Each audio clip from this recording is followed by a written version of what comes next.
Hey Dunchbags, what's going on? It's Landon Remixes here, and welcome to a review of an album that I have already reviewed. I filmed a review for this a couple weeks ago, and for some reason or something happened and I lost the files for it. I went to go edit it and they just weren't there. So now I have to review it again, and it's probably a good thing because since then, the first time I listened actually was primarily listening to the previews of the album, and recently I went through and listened to the entire thing, which was definitely worth it, and I think provided me a much better listen than my first listen, so it's going to end up giving an actual higher review than I originally had given it. And this one is the debut album from the Boston-based producer duo Barely Alive. This one's called We Are Barely Alive. And initially, when I first heard about this album, I was actually pretty hyped. And I'm not a lot of that about mainstream dubstep sounds, but I was pretty hyped to hear what they could come out with their debut album, because Barely Alive had provided me with some of the sickest drops I had ever heard on tracks like Sell Your Soul with Jeff Sontag, and their debut EP, Lost in the Internet, was absolutely mind-blowing, at least for me, and one of my favorites of 2014. And then when they released the trailer for this album, I was pretty disappointed, to say the least, and didn't think I was going to come out a lot with this record. Now, I think a lot of what pushed the trailer away is the fact that this album is entirely bangers, and that is literally all you're going to find is heavy drops, strong build-ups, pretty solid sounding EDM sounds, and typically that's not something I'd be extremely interested in. I usually want to hear some cool intros, some awesome interludes, and some unique styles. I think while this album is primarily bangers and a lot of people aren't going to enjoy that, they do pull off a lot of different styles, and it ends up being one of the best solid EDM records, I think, of this year. And most of my top 10, as you'll see next month, is going to be non-EDM albums, but this one is absolutely killer, and I was really happy to hear that they provided such an awesome debut. So without further ado, let's dig a little bit deeper into this album. It kicks off with the track Hackers, which is actually probably the least interesting of the entire album. It's exactly what you'd expect a Barely Alive track to be, just some, or even just dubstep in general.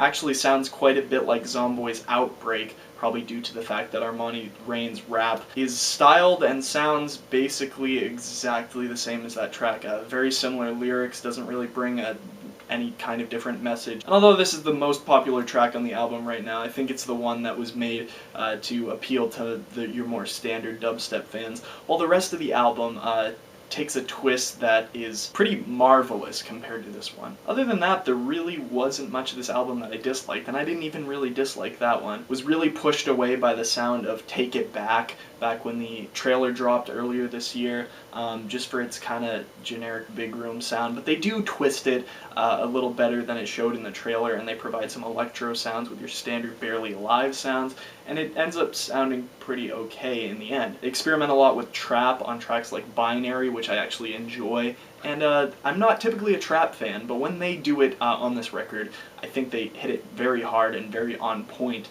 using interesting sounds that listeners typically won't hear in the trap scene. Rough and Rugged is one of the tracks that I was looking forward to hearing, taking more of a bass house style, and they pull it off very well, and I think they use some unique sounds that a lot of producers in the bass house scene, Jaws is getting pretty generic at this point. His music's kind of starting to sound the same, hoping to hear a little bit of a switch there, especially with his remix on the new Knife Party EP coming out this Friday. But yeah, they take an bass house style and just completely switch it up into their own sound, and I think they did an excellent job with this. Like I said, they're not necessarily bringing anything new to the table, and although that would have been interesting, I think they do a good job taking their own sounds that listeners have come to love from the duo and put out something truly monumental as a debut album. I think the first half is pretty standard EDM, the second half is a lot more interesting, starting out with their interlude, We Are Barely Alive, which I think probably could have worked maybe a little better as an intro to the album, but I think it worked better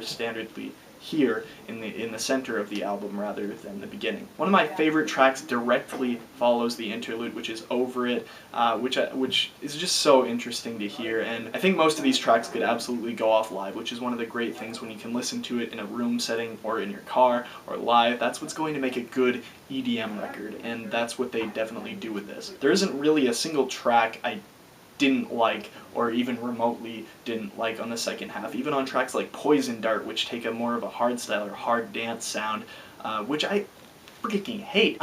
You guys should know by now that I'm totally kind of opposed to hardstyle as a sound, but this one they actually make it sound interesting. They don't use the same generic kick that's in like every freaking hardstyle song, which is why I gave Wildstyle's album not so good of a rating. But this one they managed to do it.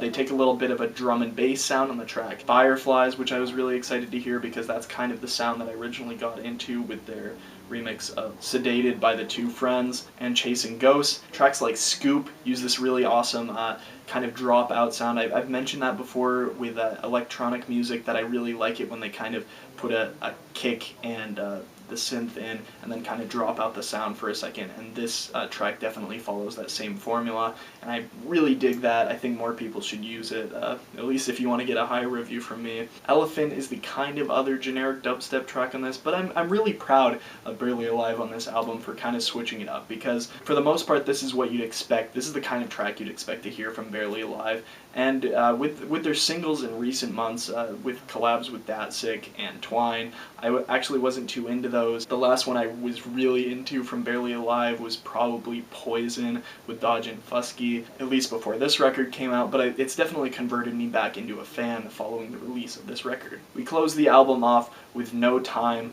which is kind of reminds me of the closure of Skrillex's last album, Recess, where he closes with Fire Away. This one kind of reminds me of that style, similar vocal style, but I think they took their own sound in this. Very kind of chill element, and it makes for an awesome closer, especially with its kind of deep house sounds that they use in it. And overall, I think this album is definitely very deserving of a good rating. Like I said, it was completely surprising, and that's where a lot of albums this year are going to get my good rating, is when they surprise me rather than disappoint me. And like I said, with the singles that you would have heard prior in this last year, because they've been pumping out music, if you would have heard the singles leading up to this, and most of you probably have, you would know that this album is a gold mine of Barely Alive music.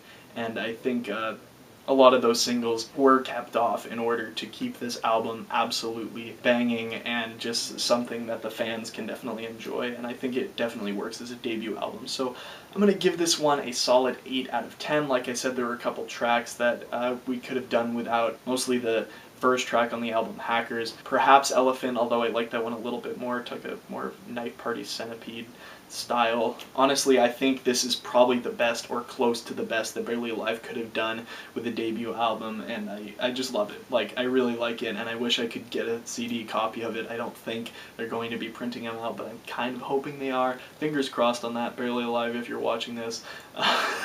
Make sure to print out some copies for me, because I will love you. Like I said, even though I'm only giving this an 8.0, this is one of the best solid EDM records I've heard this year. Now, of course, Zed's True Colors, I think, was a bit better than this one, just as the fact that it's a lot of sounds that I hadn't heard before, and just a huge progression from Zed's first album. I think this one is also a progression for Barely Alive, and I can't wait to see where they'll go next. So anyway, hope you guys enjoyed this review, and I'll see you later. Peace.